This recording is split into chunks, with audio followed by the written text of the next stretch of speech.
میرا نام اسما ہے اور میری شادی کو کچھ ہی مہینے کے بعد میرے شوہر کی موت ہو گئی تھی۔ میں بہت خوبصورت تھی، اس لیے میری ساس نے میری شادی اپنے چھوٹے بیٹے سے کروا دی۔ میں اپنے دیور کے کمرے میں جانے سے گھبرا رہی تھی۔ مجھے لگتا تھا وہ بچہ ہے، میرے ساتھ اس کا تعلق زبردستی طے کر دیا گیا ہے۔ پھر میں نے سوچا کہ اس کے کمرے میں جا کر کیا کرنا ہے، کیونکہ وہ تو بچہ ہے، ان سب کے بارے میں اسے کچھ بھی معلوم نہیں ہوگا۔ میری ساس میرے پیچھے پڑی تھی۔ کچھ دن تو اس طرح سے گزر گئے، لیکن ایک دن میں یہ دیکھ کر حیران رہ گئی کہ میرا دیور خود کہہ رہا تھا میری بیوی کو میرے کمرے میں بھیج دو، لیکن مجھے معلوم تھا کہ اسے ان ساری باتوں کو پتہ نہیں ہوگا، اسی لیے وہ کہہ رہا ہوگا۔ اس کے لیے یہ سب نیا ہے، اسی لیے وہ خوش ہو رہا ہے۔ ایک تو اس کی شادی ہو گئی اتنی جلدی۔ مجھے یاد آنے لگا جب میرا شوہر زندہ تھا تب میرا دیور میرے آگے پیچھے پھرتا رہتا تھا، مگر میں اسے خاص نہیں ڈالتی تھی۔ ابھی ہماری شادی کو 15 دن ہی ہوئے تھے۔ میرے شوہر رومانٹک قسم کے انسان تھے، انہیں مجھ میں بہت زیادہ دلچسپی تھی، جس کی وجہ سے وہ مجھے چھوڑتے ہی نہیں تھے۔ ایک دن تو صبح ہی میری ساس مجھے آوازیں دے رہی تھی، لیکن میرے شوہر مجھے اپنے پاس سے اٹھنے ہی نہیں دے رہے تھے۔ کہنے لگے کہ مجھ سے اچھی اچھی باتیں کرو، میری آنکھوں میں دیکھو۔ کیا تمہیں کبھی رومانس محسوس نہیں ہوتا؟ جیسے فلموں میں ہیرو ہیروئن ایک دوسرے کے ساتھ بیٹھ کر باتیں کرتے ہیں، ویسے ہی میرے پاس بیٹھ کر رومانس کرو۔ میں نے کہا آپ کی ماں مجھے بلا رہی ہیں، شاید کوئی کام ہوگا، کیونکہ صبح ہونے میں بہت وقت ہو چکا۔ لیکن میرے شوہر مجھے چھوڑ ہی نہیں رہے تھے۔ میرے شوہر نے پھر کہا تھوڑی دیر اور بیٹھو نا، باتوں میں کھو جاؤ، مجھے تمہاری باتیں بہت پسند ہیں۔ میں نے آخر کار سمجھایا ماں کا بلاوا ہے، مجھے ان کے پاس جانا ہوگا۔ شوہر نے تھوڑی ناراضگی کے ساتھ کہا ٹھیک ہے، لیکن جلدی آنا، اور پھر وہی ہوا جس کا مجھے ڈر تھا۔ میری ساس نے ڈانٹنے لگی اور مجھ سے کہنے لگی تم نے تو آتے ہی میرے بیٹے کو اپنی انگلیوں پر نچانا شروع کر دیا، تمہارے علاوہ اسے اب کوئی اور نظر ہی نہیں آتا۔ میں نے کہا ایسا کچھ بھی نہیں ہے، اب وہ خود ہی مجھے نہیں چھوڑتے تو میں کیا کر سکتی ہوں۔ میرے شوہر نے مجھ سے کہا تھا کہ میری ماں کا ہمیشہ خیال رکھنا، انہیں ہر حال میں خوش رکھنا، اسی لیے میں گھر کے سارے کام اچھی طرح سے کرتی تھی۔ میں کبھی بھی اپنی ساس سے کچھ نہیں بولتی تھی اور انہیں کوئی جواب بھی نہیں دیتی تھی۔ اگر جواب دیتی تو بہت طریقے سے، جس پر وہ غضبناک نہیں ہوتی تھی۔ میری زندگی میں سب کچھ صحیح چل رہا تھا۔ میری شادی کو بھی کچھ ہی مہینے ہوئے تھے، تبھی مجھے ایک بری خبر ملی کہ میرے شوہر کا ایکسیڈنٹ ہو گیا اور مجھے اپنے دیور سے زبردستی شادی کرنی پڑی۔ آج میں اپنے دیور کے ساتھ بیٹھی تھی، یہ سوچ کر میں رونے لگی۔ میرا دیور آہستہ آہستہ میرے قریب آیا اور اس نے مجھے مضبوطی سے گلے لگا لیا اور کہنے لگا بھابھی آپ رو کیوں رہی ہیں؟ پلیز خاموش ہو جائیں، اگر آپ رو رہی ہیں تو مجھے بہت دکھ ہوگا۔ مجھے اس کی حرکتیں بہت عجیب لگیں۔ تقریباً 2 مہینے گزرے تھے تو میں نے سوچا کہ میرے لیے اب یہاں رہنے کا کیا فائدہ، میں اپنے مائکے چلی جاؤں گی۔ ویسے بھی اب میری زندگی میں خوش رہنے کی لیے رہ ہی کیا گیا تھا، میرے اپنوں میں صرف میری والدہ ہی تو تھی۔ جب میں چھوٹی تھی تو میرے باپ کا انتقال ہو گیا تھا۔ میری والدہ بہت جوان تھی، اسی لیے وہ دوسری شادی کرنا چاہتی تھی۔ میری والدہ نے گھر کی طرف زیادہ توجہ نہیں دی۔ میری والدہ مجھے اپنی راہ کا کانٹا سمجھتی تھی، کیونکہ اسے نئی زندگی گزارنی تھی اور وہ مجھے سارا دن کام کاج میں الجھائے رکھتی تھی اور خود سارا دن کمرے میں بند رہتی تھی۔ میرا سارا بچپن یوں ہی گزر گیا۔ جب میں جوان ہوئی تو دھیرے دھیرے والدہ کا اصلی چہرہ سامنے آنے لگا کہ وہ مجھے کوئی بھی کام کرنے پر طعنے دیتی تھی اور مجھے یہ احساس دلاتی تھی کہ میں ان پر بوجھ ہوں، مجھے یہ گھر چھوڑ کر چلے جانا چاہیے۔ میرے والد کے جانے کے بعد میری والدہ نے میری پڑھائی کی پرواہ نہیں کی، لیکن گھر واپس آنے کے بعد مجھے اپنے والد کی بہت یاد آتی تھی۔ مجھے لگا کہ اگر میرے والد آج زندہ ہوتے تو سب کچھ بہت مختلف ہوتا۔ میں پڑھائی میں بہت اچھی تھی اور مجھے امید تھی کہ ایک دن میں اپنی محنت سے سب کچھ حاصل کر لوں گی، لیکن میری والدہ مجھے ہمیشہ پڑھائی سے دور رکھنے کی کوشش کرتی۔ وہ کہتی تھی کہ لڑکیوں کو زیادہ پڑھنے کی ضرورت نہیں ہوتی۔ ایک دن جب میں اسکول سے گھر واپس آئی تو دیکھا کہ گھر میں کچھ مہمان آئے ہیں۔ میری والدہ نے مجھے ان سے ملوایا، ان کی خدمت کرنے کو کہا، تو میں انہیں دیکھ کر گھبرا گئی، کیونکہ وہ سب میری طرف دیکھ رہے تھے کہ میری والدہ اس دن میری بہت تعریف کی اور پھر مجھے وہاں سے جانے کا اشارہ کیا، لیکن میں نے کچھ نہیں کہا۔ کچھ دنوں کے بعد میری والدہ نے مجھے کہا کہ تمہاری شادی کی بات ہے۔ میں یہ سن کر حیران ہو گئی۔ میں نے سوچا کہ وہ مذاق کر رہی ہیں، لیکن اس نے کہا کہ تم تیاری شروع کرو، تمہاری شادی اگلے مہینے ہوگی۔ میں اندر سے بہت خوش ہوئی، کیونکہ میری زندگی میں ایک نیا موڑ آنے والا تھا۔ میں اکثر سوچتی تھی کہ میری والدہ کبھی بھی میری شادی نہیں کر سکیں گی، لیکن جب میری شادی ہونے والی تھی تو میں خوشی خوشی شادی کی تیاریوں میں مصروف ہو گئی تھی۔ میں نے شادی سے پہلے اپنے شوہر کو بھی نہیں دیکھا تھا، شادی کی تیاریاں زور و شور پر تھیں۔ میں خود کو تیار کرنے میں مصروف تھی۔ میری والدہ بھی میرے لیے بہت اچھے سے کپڑے اور زیورات لے کر آئیں۔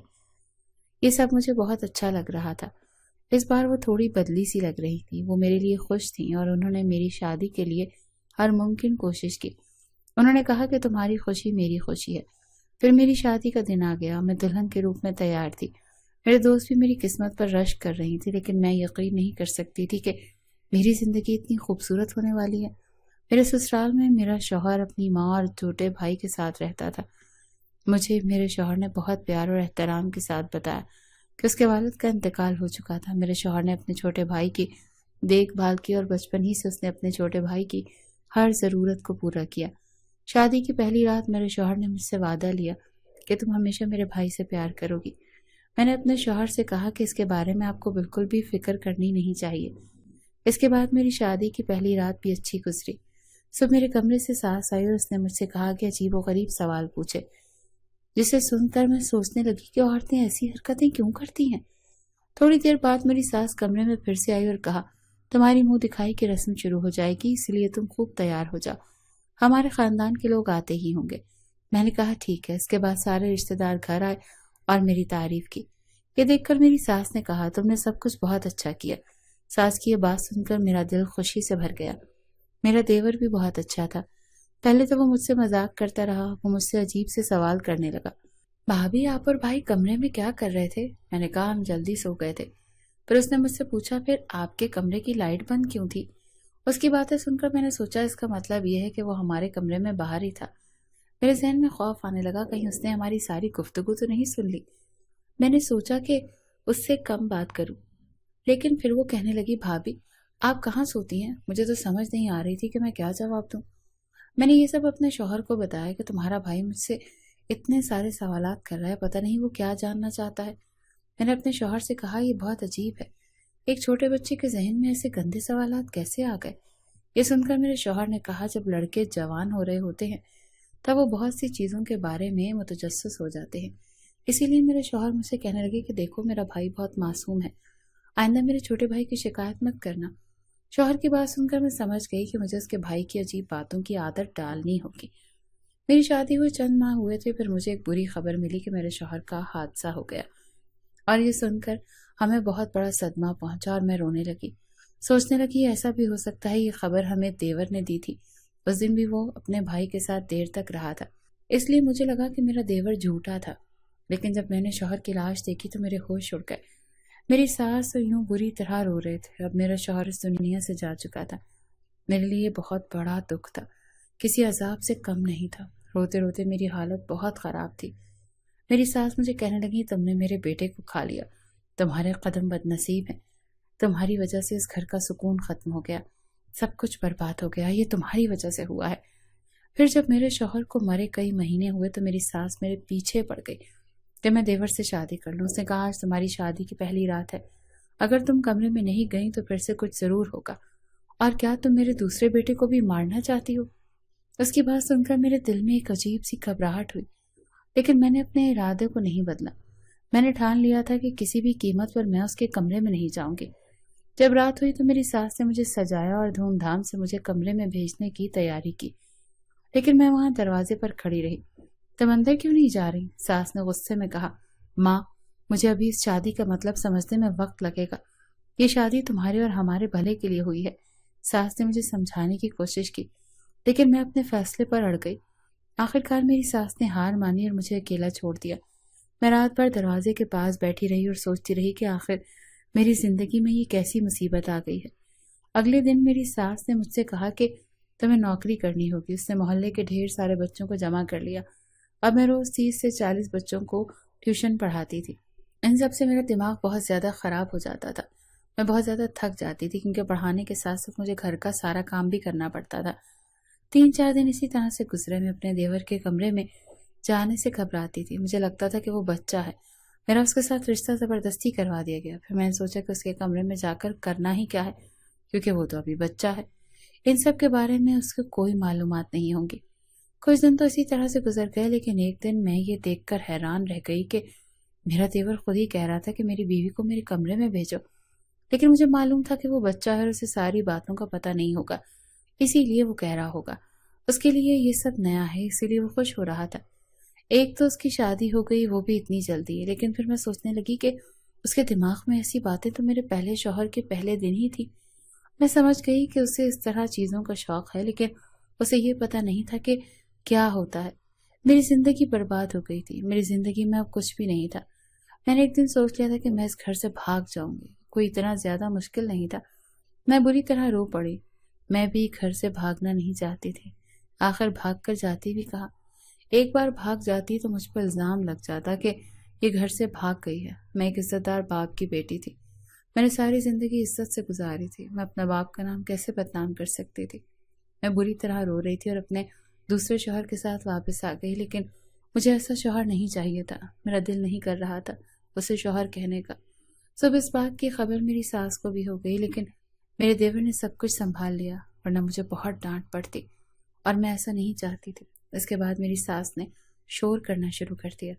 اس نے کہا، آج تو تم میرے بیٹے کے کمرے میں جاؤ گی، تم نے تماشا بنا رکھا ہے، تم اس کی بیوی ہو، شوہر بیوی ایک ساتھ نہیں رہیں گے تو کیا الگ الگ رہیں گے؟ یہ بات بالکل بھی اچھی نہیں ہے۔ اسی رات میری ساس نے مجھے زبردستی پھر سے دلہن بنا کر کمرے میں بھیج دیا۔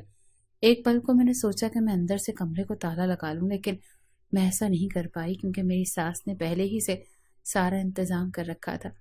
پھر میں نے سوچا کہ میں بے وجہ پریشان ہو رہی ہوں، اس طرح میری ساس بھی خوش ہو جائیں گی اور میں بھی خوش ہو جاؤں گی۔ کسی کو یہ کیسے معلوم ہوگا کہ کمرے کے اندر کیا ہو رہا ہے؟ جب میں کمرے میں آئی تو میرے دیور نے کہا کہ تم بہت پیاری لگ رہی ہو۔ میں نے کہا ٹھیک ہے، اب تم سو جاؤ۔ میں میک اپ اور جولری اتارنے لگی، پھر اس نے کہا کہ تم بہت اچھی لگ رہی ہو، اسے کوئی فرق نہیں پڑتا کہ میں کیسی لگ رہی ہوں۔ میں نے اسے ڈانٹ کر کہا، وہ پھر بولنے لگا، مجھے غصہ آ گیا، میں نے چیخ کر کہا چپ ہو جاؤ۔ اور پھر میں نے اسے غور سے دیکھا، اس کی آنکھوں میں معصومیت تھی لیکن ساتھ ہی ایک عجیب سی چمک بھی تھی جس نے مجھے بے چین کر دیا۔ میں نے دل میں سوچا کہ اسے سمجھانا ضروری ہے، اسی لیے میں نے اس سے کہا کہ یہ صورتحال ہم دونوں کے لیے آسان نہیں۔ میں آپ کی بھابھی تھی اور اب میں آپ کی بیوی ہوں، لیکن میں چاہتی ہوں کہ ہم اس رشتے کو صرف نام پر رکھیں۔ آپ کو یہ سمجھنا ہوگا کہ یہ میرے لیے بہت مشکل ہے۔ لیکن میرا دیور سب سن کر بھی مجھے بڑی عجیب نظروں سے دیکھنے لگا، مجھے ایسی نظروں سے دیکھ رہا تھا کہ مجھے پہلے کسی نے نہیں دیکھا۔ میں نے کہا، تم ایسے کیوں دیکھ رہے ہو؟ میں اب خود پر قابو کرنے کی کوشش کر رہی تھی۔ کچھ دیر بعد میں جب اس نے میرا ہاتھ پکڑا تو مجھے غصہ آ گیا اور میں نے اس کے چہرے پر تھپڑ دے مارا، اور میں نے اس سے کہا کہ تم میں کوئی ادب نہیں ہے، تم میرے شوہر نہیں ہو، کیونکہ میں تمہیں دل سے شوہر نہیں مانتی، میں تمہیں اب بھی دیور ہی مانتی ہوں جو صرف 15 سال کا ہے۔ میرے دل میں اب بھی میرا شوہر بستا ہے، میں اس سے پیار کرتی ہوں اور یہ میرا کسی اور کو نہیں دے سکتی۔ میں نے یہ کہہ کر اس سے دور ہو جانا چاہا، مگر میرے دیور نے مجھے میرے بازو سے پکڑ لیا اور غصے سے گھور کر کہا، تم ہی فساد کی جڑ ہو، کیونکہ تم جس دن سے ہمارے گھر آئی ہو مجھے اچھی لگنے لگی تھی، اتنی زیادہ کہ میں تمہیں اپنے بھائی کے ساتھ پیار کرتے دیکھ کر برداشت نہیں کر پاتا تھا، اسی لیے مجھے اپنے سگے بھائی کو مارنا پڑا۔ یہ سن کر میری روح کانپ گئی۔ میرے دیور نے کہا، بھائی کی گاڑی کا ایکسیڈنٹ نہیں ہوا تھا، میں نے ہی اس کی گاڑی کی بریک خراب کر دی تھی۔ یہ سن کر سب نے سوچا کہ اس کے ساتھ کوئی حادثہ ہو گیا، مگر یہ سب میں نے کیا تھا کیونکہ تم مجھے اچھی لگتی تھی۔